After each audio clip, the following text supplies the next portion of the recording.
Jérémy, Sébastien, on se retrouve. On a parlé ensemble de viticulture. Je vais quand même vous représenter tous les deux. Jérémy Tropini, vous êtes président des jeunes agriculteurs des Bouches-du-Rhône. Vous êtes également vice-président à la Chambre d'agriculture des Bouches-du-Rhône, mais vous êtes en charge de la transmission, installation, autant dire de l'avenir de notre agriculture.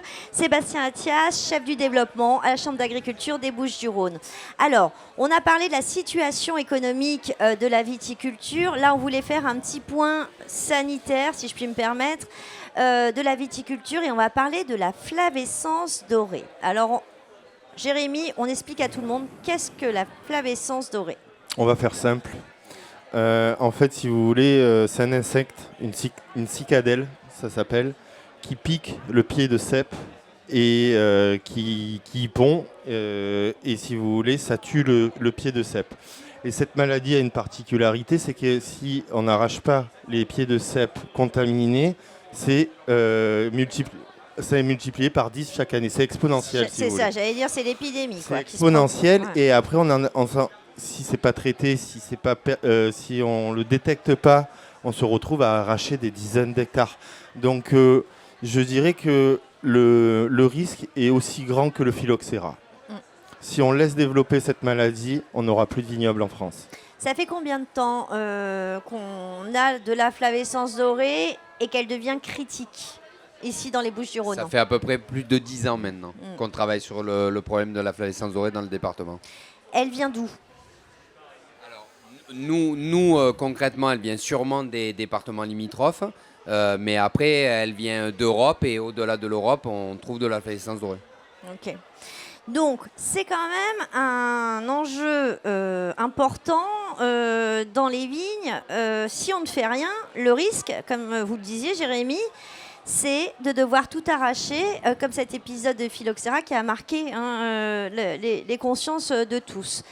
Alors, on a des solutions. On n'a pas vraiment de solutions, d'ailleurs. Enfin, il y a des solutions. On en cherche, on en expérimente, mais vous travaillez sur ce sujet, notamment la Chambre d'agriculture. Qu'est-ce qu'on peut faire? Alors écoutez, des solutions, la Chambre d'agriculture, on a mis en place déjà depuis quelques temps.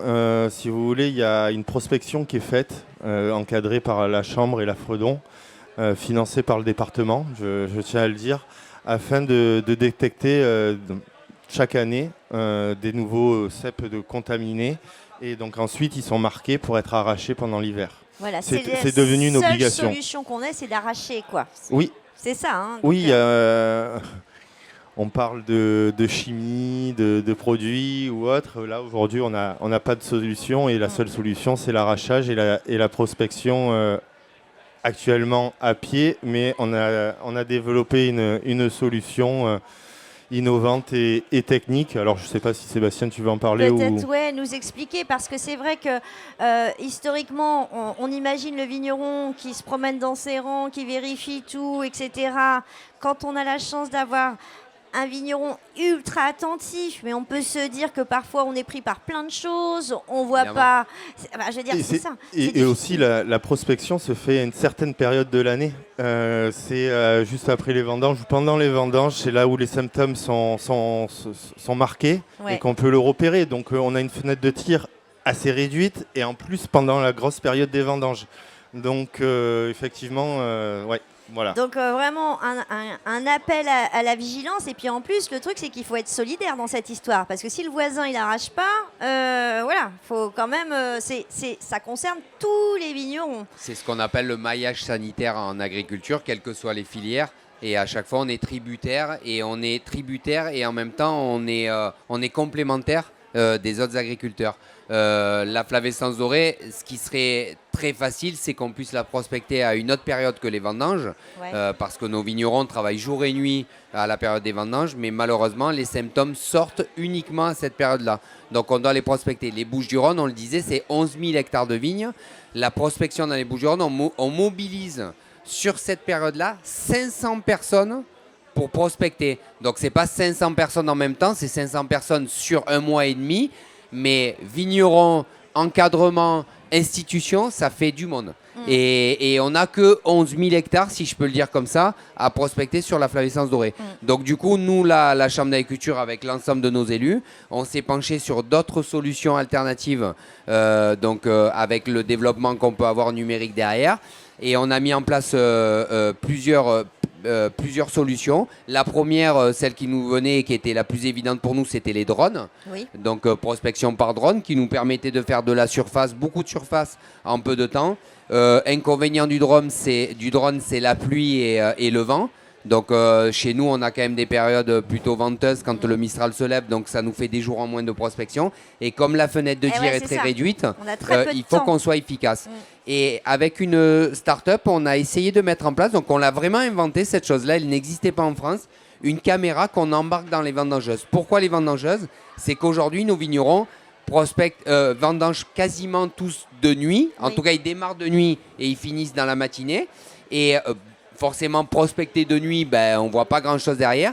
Donc, il nous fallait travailler sur un outil qui nous permette d'être embarqué dans les vendangeuses, mais en même temps de pouvoir visualiser les symptômes la nuit sur les vignes. Donc on a travaillé sur la première version, c'était une caméra infrarouge qui nous permettait de détecter les symptômes et de travailler avec un algorithme derrière qui tournait et qui nous détecte réellement si c'était un symptôme similaire à la flavescence ou pas. Derrière, on envoie la détection sur nos smartphones, sur nos téléphones, avec des points GPS où nos conseillers et nos agents retournent sur le terrain, vont vraiment vérifier si c'est de la flavescence ou pas, les marques, et après, comme le disait Jérémy, enlèvent le réservoir pour cette fameuse cicadelle pour éviter que l'année prochaine, elle contamine le vignoble.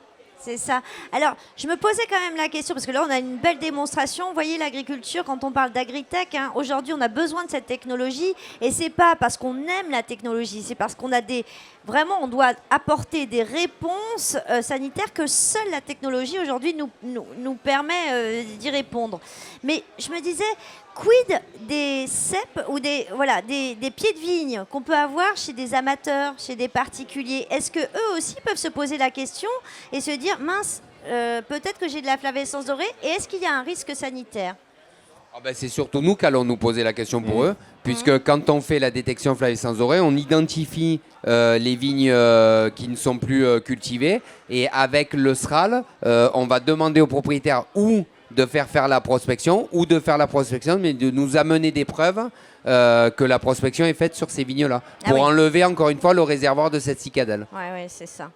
Ok, donc là, à quoi ça ressemble un pied de vigne attaqué? Ça ressemble à un pied de vigne qui est teinté, avec des feuilles recourbées comme ça derrière, et ce qu'on appelle, mais bon là c'est un peu plus technique, un sarment qui n'aoûte pas, qui ne se teinte pas à une certaine période de l'année. Il reste vert. Il ne devient pas marron. Malheureusement, on n'a pas de photo là à vous montrer, mais bon, ça serait quand même intéressant de le voir. Donc, vous avez reçu pour cette innovation les trophées de l'innovation ici sur notre territoire, mais aussi au niveau national, c'est ça, avec le ministère de l'Agriculture? Oui, ce qu'on appelle le trophée Sarrazin, donc c'est le trophée d'innovation du ministère de l'Agriculture. Donc on avait eu le premier prix il y a quelques années de ça pour cette caméra embarquée. Et aujourd'hui, on est vraiment dans un développement de cette caméra pour arriver réellement à un dispositif qui tient la route derrière et qui est vraiment au service des agriculteurs. Là, on va travailler cette année, donc encore une fois, avec l'entreprise avec qui on travaille, qui s'appelle l'entreprise Chouette, qui est une entreprise de Bretagne, qui est spécialisée là-dedans.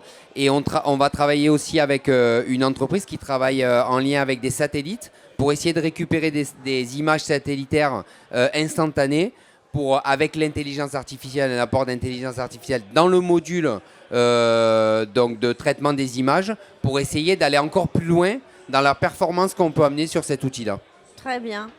Ce qu'on peut voir quand même, c'est que l'agriculture est très ancienne comme métier, mais on s'adapte et on se met à jour, on vit dans notre siècle et l'IA va faire partie intégrante de nos prises de décision et de nous assister au quotidien. Voilà. Effectivement, on n'oppose pas l'agriculture et la technologie, on n'oppose pas l'agriculture et l'innovation. Au contraire, on mixe ça. au service aussi de ce qui nous nourrit, bon, en l'occurrence de ce qui nous fait plaisir, à savoir un bon verre de vin, un verre de vin des Bouches-du-Rhône. Merci à vous Et deux, Jérémy. boire un canon, c'est sauver un vigneron. Je la connaissais pas celle-ci. Boire un canon, c'est sauver un vigneron. Elle est pas mal. Merci beaucoup. La loi E20, ça va? Ça me pose pas de problème. Ok, c'est noté. Merci beaucoup. Bon salon. Merci.